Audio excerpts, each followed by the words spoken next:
Hello and welcome back to another Eduonics tutorial. In this section, we'll be going over the different tools in Photoshop. And in this video, we'll be going over the selection tools. All the images displayed on your computer monitor are made up of pixels. Think of selections as highlighting groups of pixels so that you can edit them without affecting the rest of the image. In my video on layers, I introduced the concept of selections when I went up to the menu bar and clicked Select All. That function selected all the visible content of the layer that I had selected. I was then able to cut the content of that layer and paste it onto another layer in a whole different document. The selection tools allow us to get even more specific with our selections. So instead of selecting the whole layer, we can select in different shapes, paths, and even individual colors. Let's get started with the most basic of selection tools, the rectangular marquee tool. I'll go up and click it, and my mouse has changed from a pointer to a crosshair, indicating that we're currently using the selection tool. The way it operates is very straightforward. If you click and drag it on a layer, you can draw a rectangle of any size you like. When you're done dragging, you've isolated the pixels within the rectangle, excluding the ones outside of it. If you're unhappy with the dimensions of your selection, you can just start a new rectangle by clicking and dragging anywhere else on the layer. You may notice that when you hover your mouse over your selection, it changes from a crosshair into a pointer again. This indicates that you can click and drag the selection box to a different location. Note, however, that this will not affect the contents of the selection, only the selection box itself. If you want to move the contents of your selection, you need to switch back to the Move tool in the Tools panel and then click and drag. I'm going to press Ctrl-Z on my keyboard to undo what I just did. The rectangle isn't the only shape that we can use to select. If we right-click the tool, some more options show up. Let's use the elliptical marquee tool. This selection tool lets us make a circle. But this is definitely not a perfect circle. If you want the dimensions to scale perfectly in size, press and hold the Shift key either before or during dragging. This constrains our width and height to give us a perfect circle. So far, we've only been dragging our shapes from one end to the other. If you want your shape to start from the center, you can press and hold the Alt key before or during dragging. You can combine this with the Shift key to create a perfect circle starting from the center. Note that these keys will have the same effect on the rectangular marquee tool. The next selection tool, when we right-click our marquee tools, is the single row marquee tool. What this does is make a long horizontal selection with the height of only 1 pixel. Now, this isn't so much useful as it is just really hard to make a single pixel selection otherwise. And the single column marquee tool does the same thing, only it makes a vertical line instead. Let's move on to the next set of selection tools, the lasso tools.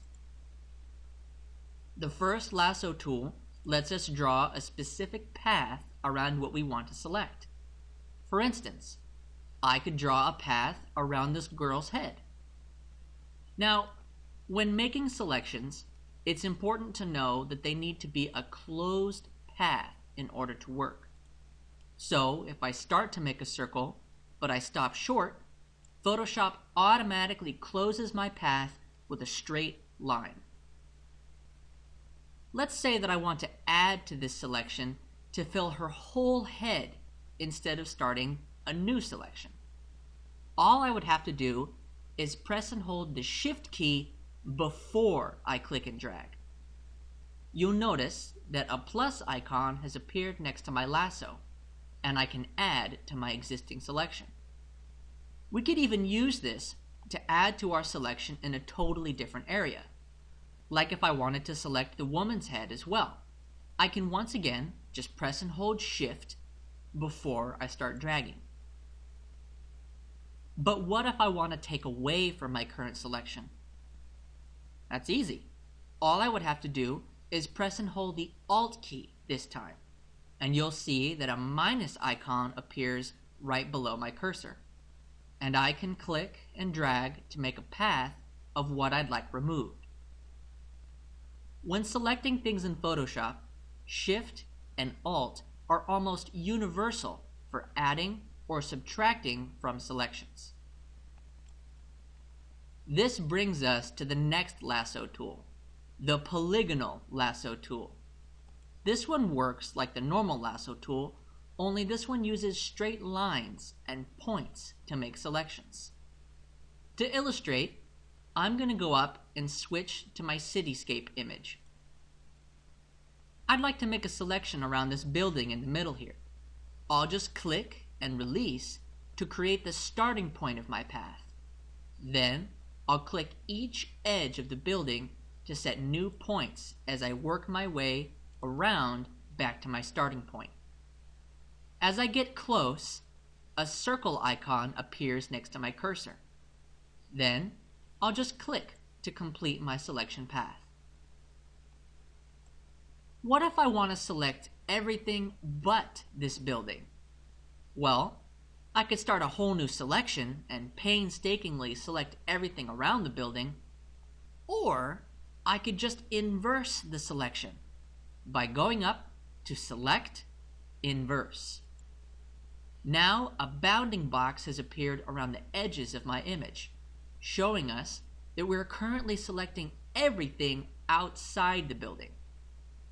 To deselect, go back up to Select, Deselect.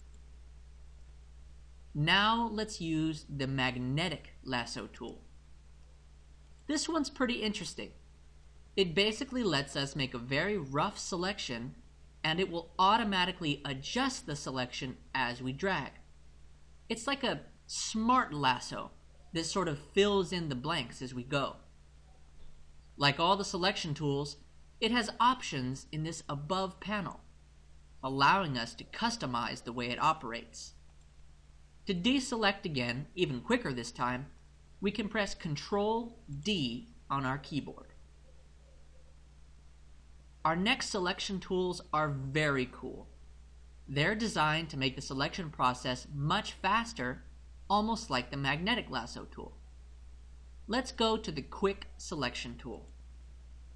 Right away, you can see that our cursor isn't made of a precise point like it used to be, but instead is a broad circle. And when we use it, you can see that it automatically selects things beyond our reach as we drag it. By default, the Quick Selection tool is set to add to your selection. But again, we can press and hold Alt to subtract anytime we want. This tool almost seems to learn what we're selecting the more we use it. Another thing that makes this tool neat, you can customize the size of the cursor to be more broad or more precise. Just use the tool options up here to customize everything to your liking. You can also control its size with the bracket keys on your keyboard. Our next tool is the Magic Wand tool. I found that this is best for isolating backgrounds. One click and it selects the whole background.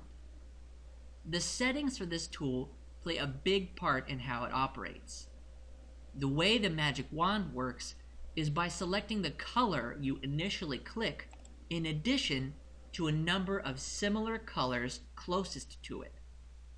Right now, the tolerance is at 32, so it's selecting 32 shades of color nearest to what we first click.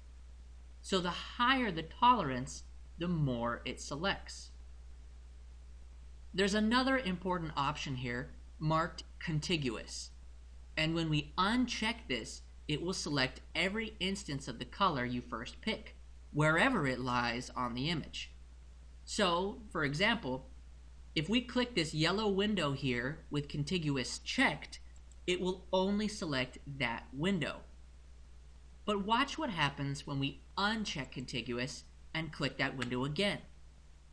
This time it selects all the yellow in the entire image. Okay, that about wraps it up for the selection tools for now. There are more advanced ways to make selections, but we'll cover those in later videos. In the next video, we'll go over the next set of tools that are used to manipulate images.